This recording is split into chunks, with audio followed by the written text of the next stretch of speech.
The Louis Burke Frumkes Center for Writing and Culture at Hunter College presents 10 years of best-selling authors and great thinkers. Each week we broadcast new videos from our 10-year speaker archive online for free at our website. We look forward to seeing you again when it's safe. Please enjoy this presentation from the archives of the Louis Burke Frumkes Center for Writing and Culture at Hunter College.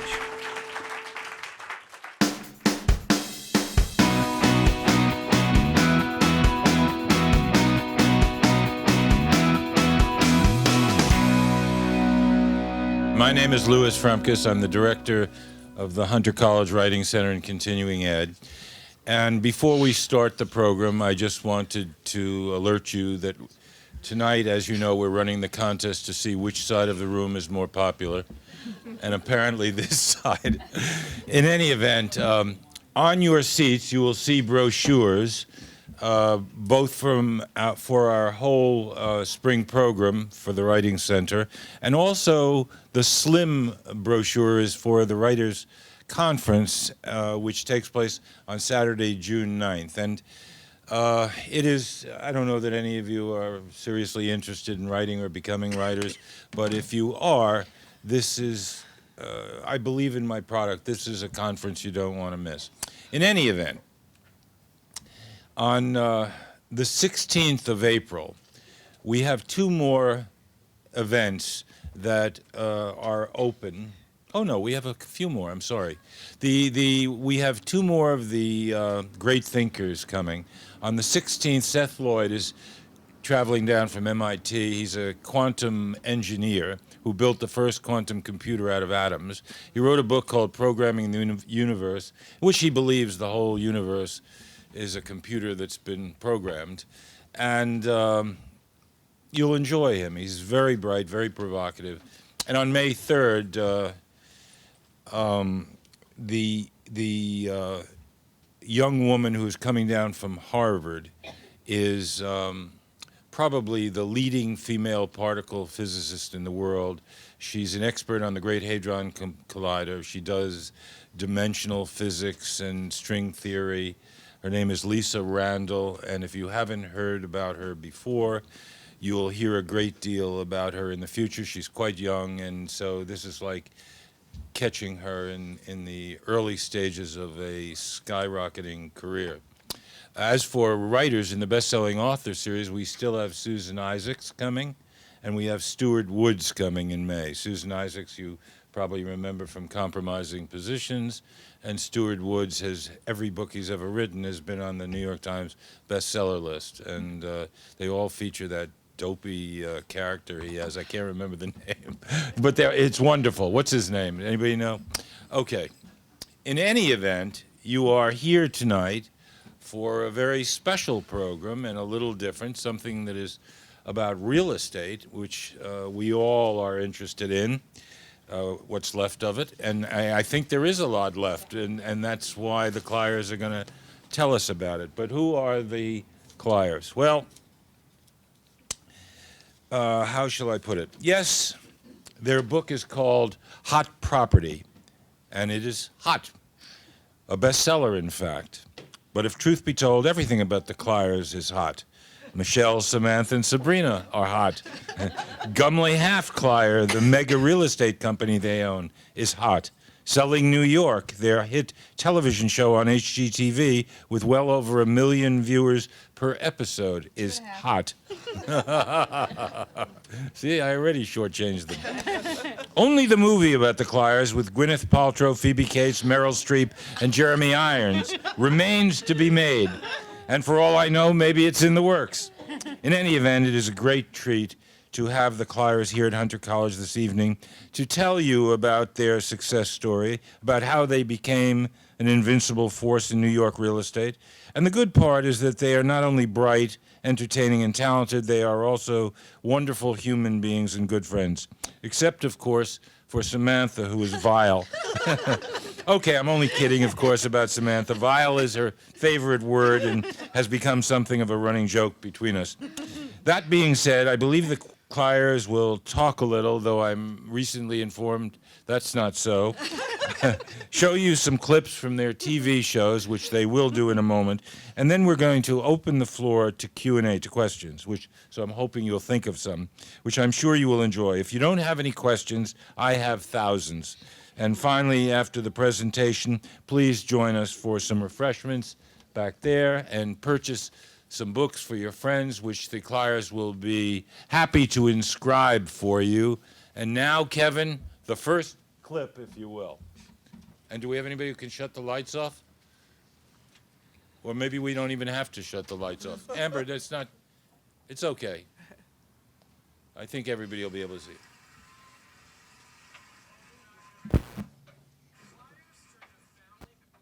Hit reality show with HGTV's Selling New York. But here's the behind the scenes of how they got started.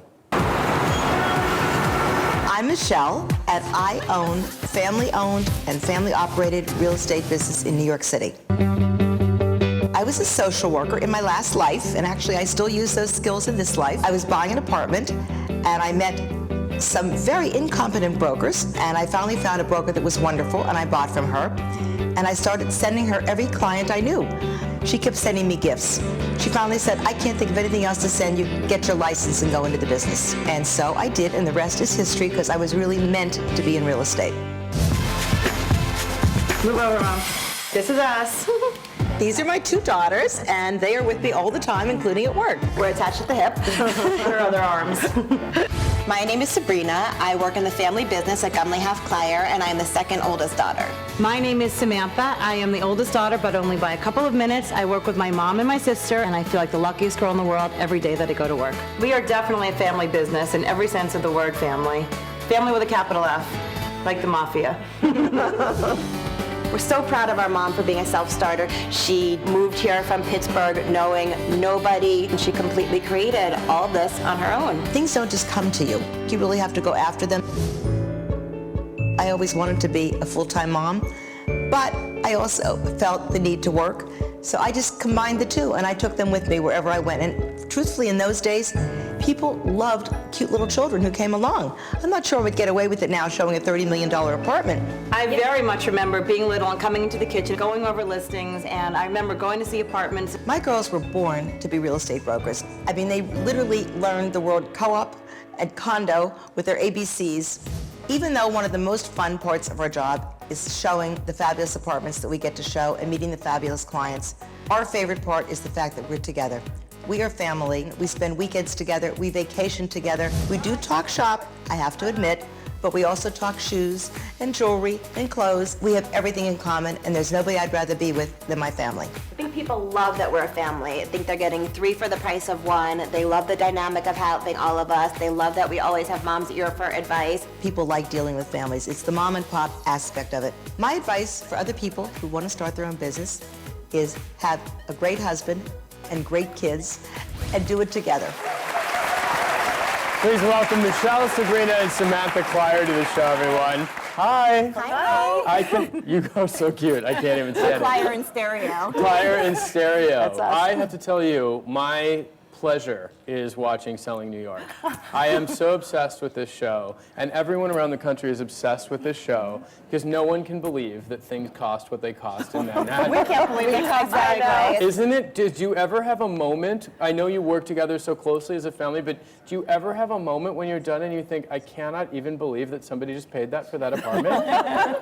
Actually, every day, yes. Every day, every day. So, do you ever fight? I mean, my mother's dream would be to Never. Okay. People do not believe that we are for real, but they're literally, we never fight. I have to interject. There was one instance. Now, Sabrina and I are very close in age, but I'm like a teeny bit older, and everybody knows. Teeny. A couple of days. There is an unspoken rule among sisters that the younger sister never does anything first. She joined the family I obeyed business with first. marriage, with engagement, but I did a cardinal sin. I went into the family business. You And it did. was like, never And a forgave. dagger It was might have come horrifying. out. It really was horrifying. So tell everybody, because I really want my viewers to benefit from your expertise.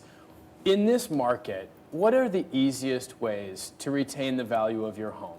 What are the things that people should do, especially if they list it? What should they focus on? Well, first of all, I might be prejudiced, but I think the broker is extremely important. I agree with that. When you're selling I or think when you have the buying- wrong broker, Yeah. it's like the wrong person selling you Oh, anything. God. It's like going for surgery and having a bad doctor. Right. Not good. Not good.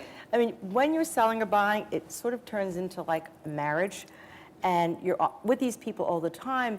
You're on the phone with them at night. I was a social worker. I use my social worker skills every single day, for sure. Sociology student. It That's works it. for design. Believe me, it works in real estate, it works in design every day. I English think majors for us, work for the you have buck. to like your clients as a broker, and your clients have to really like you.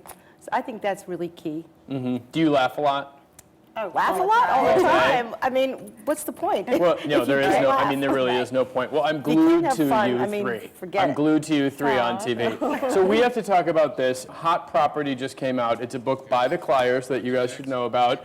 I thought I was going to read the ins and outs of New York real estate. Hope you enjoyed that introductory clip, because now you were going to see the second clip. Kevin? No, in about 10 minutes we'll have another clip. Meanwhile, you can think up questions that Nate didn't ask yet. You all want to know Michelle's middle name, I'm sure. That's so funny that you should ask that. Is it? Actually, What is it, Michelle? well, it's so interesting because we were in Into the Boca- mic. we were in Boca this past 2 weeks ago. I don't think the and microphone works. It doesn't work. And I don't know how to turn it on. Hello? What? They're going to make it work for you. Okay. Hello? Is it working now? Need it closer to you. So funny that he asked that. All of a sudden, Chase, who is Samantha's 5.5-year-old, started calling me Franny. I said, "Where did you hear that from?" He said, "I know that's your name." And sure enough, it is my middle name. Franny. And then Cooper, the 3.5-year-old, started yelling, "Franny, Franny!" And the entire 10 days we were away, that's all I got was Franny. So I don't know why you asked that question. I don't know But why it's very either, appropriate. Franny. It's been a well-kept secret for many years. Until now. We're out of it. Never use a middle name. How we doing, Kevin?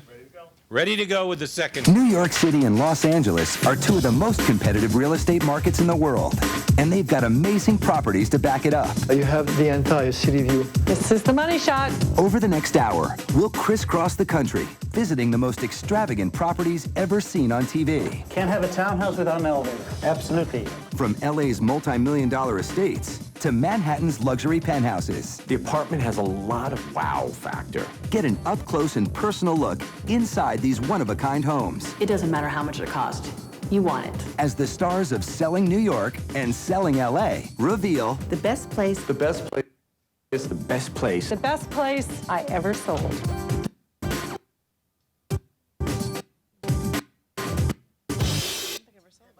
All right, I think we're...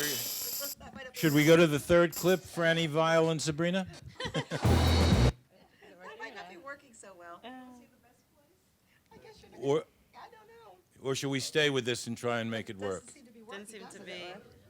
It's stuttering, so maybe we'll go to the third clip while everybody is thinking of wonderful questions. That's interesting. I wonder why that wasn't working.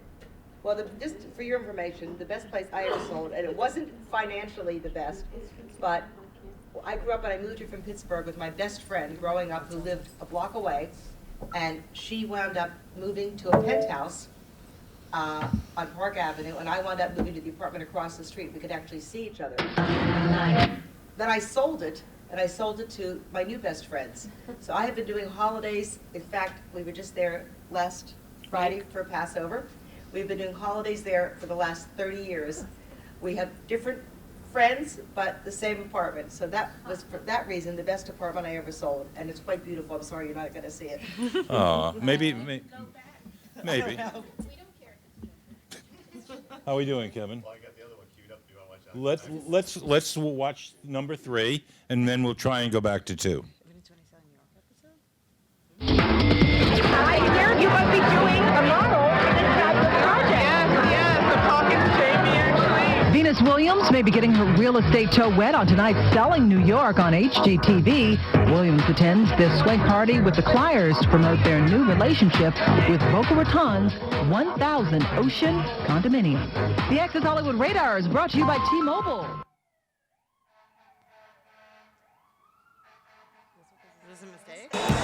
We decided to do a launch party in New York to introduce the New York City brokers to a wonderful new project in Boca Raton, Florida. It just hangs over the water. It's a trophy building. And they only have 18 left. We really need to get a couple of these people to buy. And if we don't, you'll hunt me down. Yeah.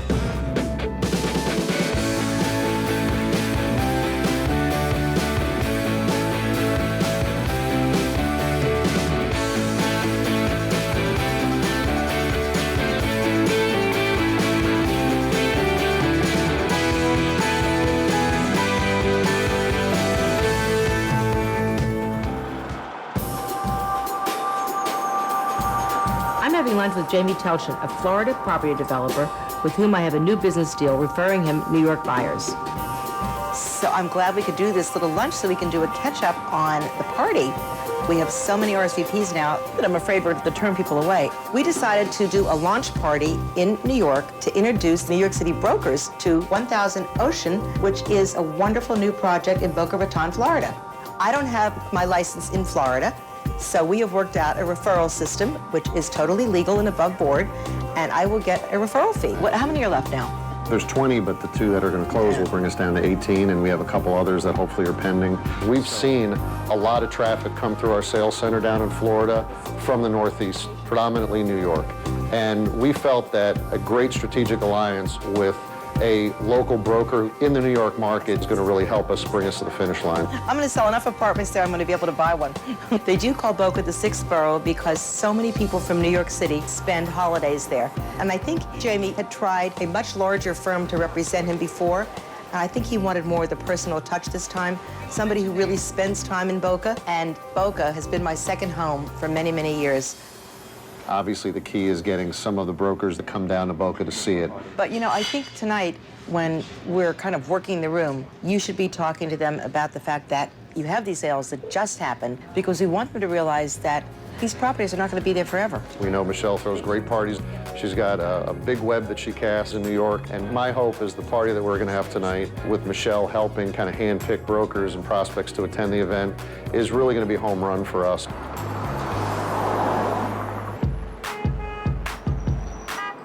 We're at the London Hotel in the fabulous penthouse, and we are throwing a party for 1000 Ocean in Boca Raton, Florida. I want to show that I can get the right people here and that we can throw a great party. The key thing tonight is obviously to focus on getting the activity from New York down to Boca. It just hangs over the water. They built it as close as they could to the ocean. It's a trophy building, you know, it's not just another condo on the ocean. And they only have 18 left? Oh, 18 left. That's it. You get it when you see these pictures, but you really don't get it until you're there. You know, we're doing another party in 2 weeks. Maybe you might be able to come. We're getting our list together for our next party. That is really the next step, to get these people down to Boca and hopefully buy it. These are my newlyweds. Are you able to come down to see the project in person? We're going down at the end of the month. Yes. Well, we're having a party at the end of the month. We only party, that's all we do. But we try to sell real estate in between. Party was great. Probably had 100 people in the penthouse, a nice mix between brokers and prospects. I think there were a lot of people that were really interested to come to Florida to learn more about 1000 Ocean, so it's hard to place a dollar value on how important that is. And we had 2 surprise celebrity guests. We had the stars of Gossip Girls, which is one of our favorite shows, come, and we told them about the property. I think with Jamie, not only do I stand to gain a relationship with a prominent developer, but I can't wait to go to Florida. I've had enough of New York weather, so we are getting our summer clothes ready, packing our suitcases, and we're on our way.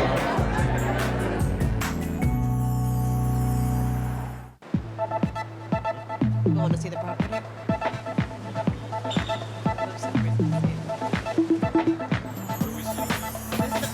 Samantha and Sabrine and I have been so busy since we got to Boca, with Jamie and Maria showing different apartments to multiple buyers.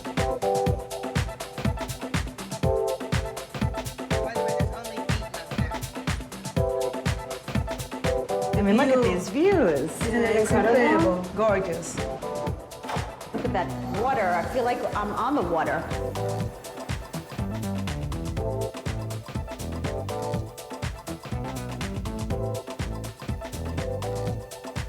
And a fireplace. I hope we never have to use a fireplace in Boca, but you never know.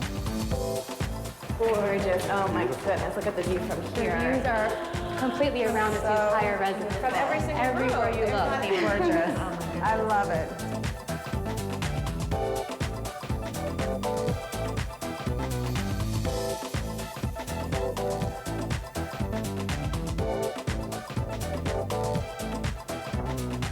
Isn't this fabulous? Take a look from one expanse to the other.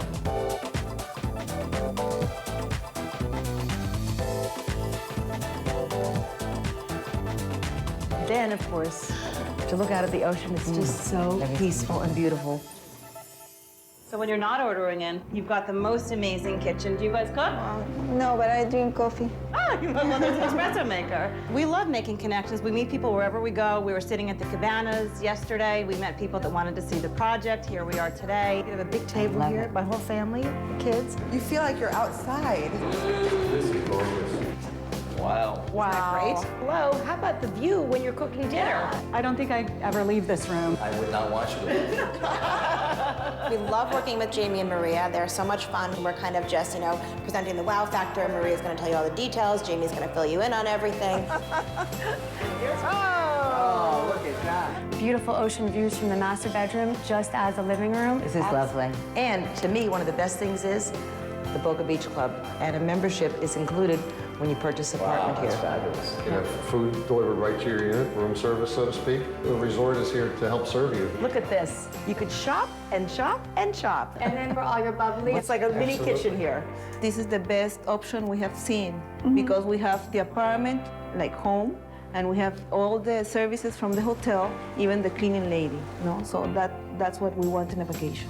I have images in my head of my dream home, and it's about a fireplace, my dogs running around, and the ocean. Oh, I wasn't included in it. He likes to give me what I like, so. I'm very impressed. It's really very, very well done. Very beautiful. I think I have a lot to think about.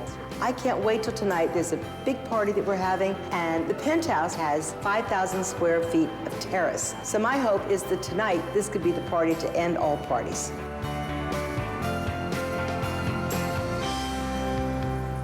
Okay. Kevin, while you work on the number 2 clip again, to 1,000 Ocean. we're going to start with the questions. I'm sure you all have a lot of questions other than, who's going to win the raffle tonight for the $20 million penthouse. Who would like to start? This young lady right here. Hi, my name is Catherine. I'm a really big fan of all of you, so it's great to see you. Thank you. And one question I have is we see you being, so incredibly successful on the show, and that's actually very inspiring. But I wonder how you manage to sort of stay focused and in charge when things don't go your way. Like you don't get the listing, or the client's difficult to deal with, or things like that. I mean, it's just something I wonder about. How do the Kleiers deal with adverse conditions? Besides the fact that we don't have a minute to breathe or sleep, I mean, the truth is, honestly, the only thing that matters to us is family and relationships, and not getting a listing doesn't give us a second thought. There's always another listing down the road, and there's always another buyer down the road, or another seller. And what's important to us, honestly and truly, and it may sound ridiculous and Pollyannish, but it's each other. Right, and it may sound, we're not doing brain surgery, like people always Right. ask us. People don't live or die from Right, buying exactly. If apartments. someone doesn't sign a deal, our lives will move on, their lives will move on, we'll find them another apartment. We understand it's very emotional, and we take it very seriously, but, we're not saving people's lives here, and we have to understand, it's a job, and of course we love it, but we understand what's most important. There's a great philosophy, by the way, folks. And we really, really feel that way. Who else? The young lady in the back. Hi, when you're picking a real estate agent, what is it that separates a good agent from a great agent? What do you look for in a real estate Well, agent? I think, first of all, you want someone that's really devoted to you and isn't dedicated to just making a deal and moving on. Our business has always been referrals. It's a little less so now because of the TV show. Our profile is actually a lot more visible and higher. But Right, we used to really work with our connections through schools that we went to, high school and college and that sort of thing, and people who lived in our buildings, and now we get calls from people in Boston who want to buy apartments with us. But we really, truthfully care about what happens to our clients, and we don't. Actually, someone is here in the audience who works for me now. But Years ago, his sister was a client of mine. There he is. And he's an example of a fabulous Example broker, of a fabulous Daniel new broker Karen. who works for me. And his sister wanted to buy an apartment, and she had a child, and she was pregnant, and she fell in love with something where there was no doorman. A lot of steps to get into the building. And she said, I want to buy this. And I said, you can't buy this. You cannot buy this apartment. You will be miserable once you have a baby carriage, and you have no one to help you bring that baby carriage up. This is not for you. And we've been showing her apartments for like a my year, God. so most people Like would a have said, miracle. thank Is you, that God, right? she's Buy buying. it. Let's get rid of her. So, I mean, and that's really an example of how we feel. You want someone who's sometimes going to say to you, this is not the right apartment, you shouldn't go up anymore in money, you're going to wind up overpaying, there's something else. Move on. I always also envision that someday I'm going to be reselling that apartment, because hopefully these same clients are going to use me when they want to move again. And so when you're reselling it, you don't want to say there's a fatal flaw. You know, I can't sell it because you bought a horrible apartment in the city, Right. right, or whatever it is. You know, and we do also get very attached to our clients because you do spend it. You know, I said in one scene it was like a marriage, and it is. You're on the phone with them at night. I mean, we're always available. I mean, I actually put my phone in my purse because once. it vibrates for once. But my phone is generally in my hand all the time. You'll even see on the show I carry it around. All of us are always available, and that's really important because you can wind up losing a deal for your client if you don't answer your phone for 3 hours or check your messages. So also you need someone who's smart and who's been in the business and who knows the buildings. And who has connections. And has connections to other brokers that you know when we make a phone call, another broker's going to respect that we have a decent client. We're not coming in with some, hopefully, flake or phony, and they're going to answer our phone call and try to get us in. Who else?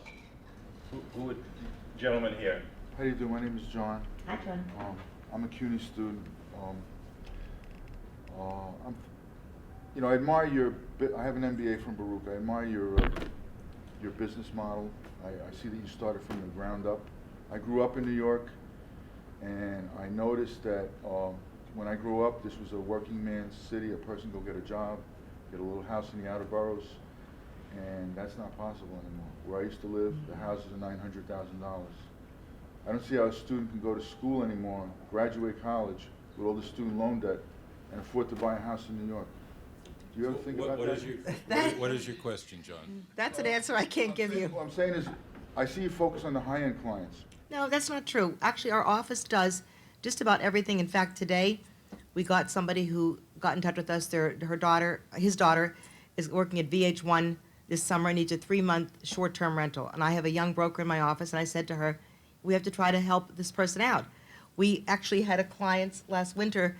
He was an elf in the Radio City Christmas show, and she was a Rockette. And They needed a short-term, inexpensive rental. And we definitely took them on and tried, to help them. But we can't create what's not there. Right. We We obviously can help don't make the people find market. homes, but we can't But we don't set the prices. set the prices. We don't set the prices, right. Who else? Arlene. If you have an apartment that you're trying to sell. Like you? And you want to get other brokers to come in because you don't have the clients for it.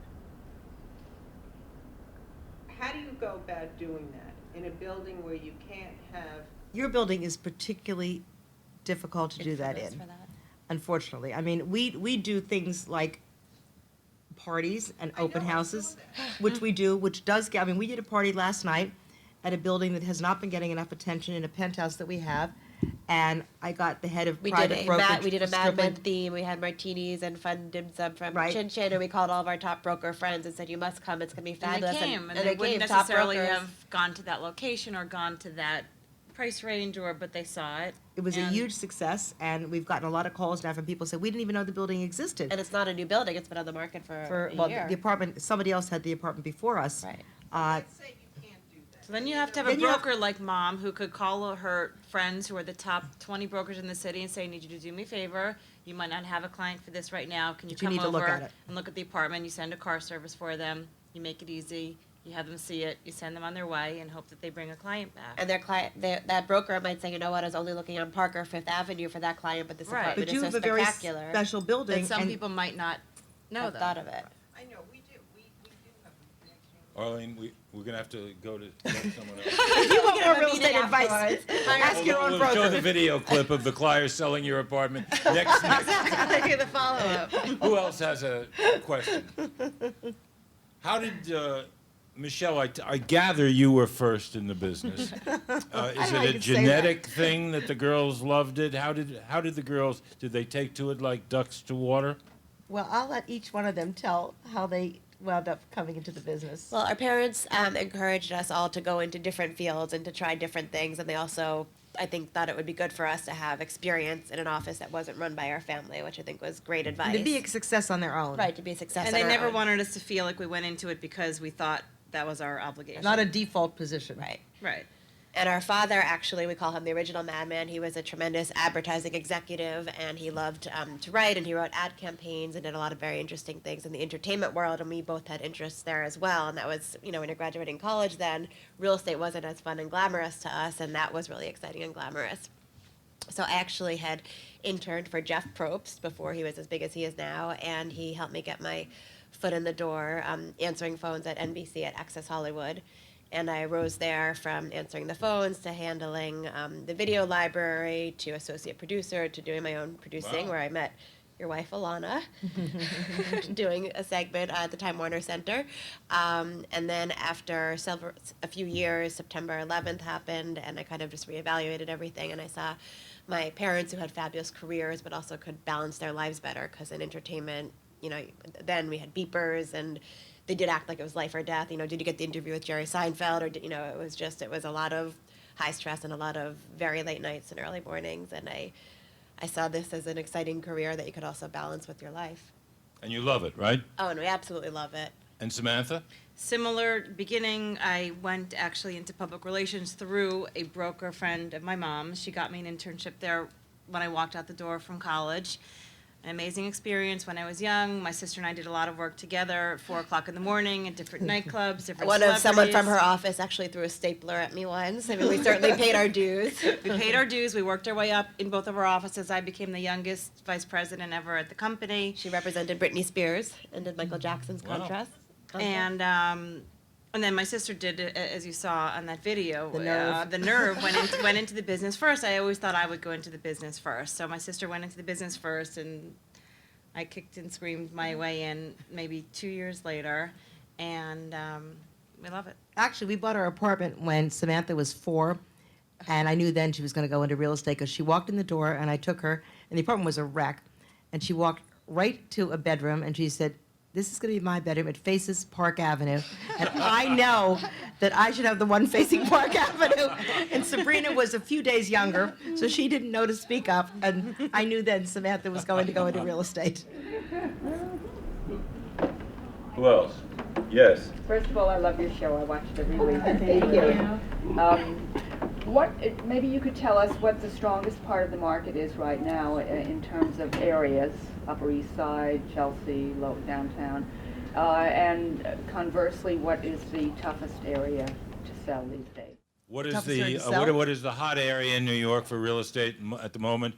And besides River House, what is the most difficult?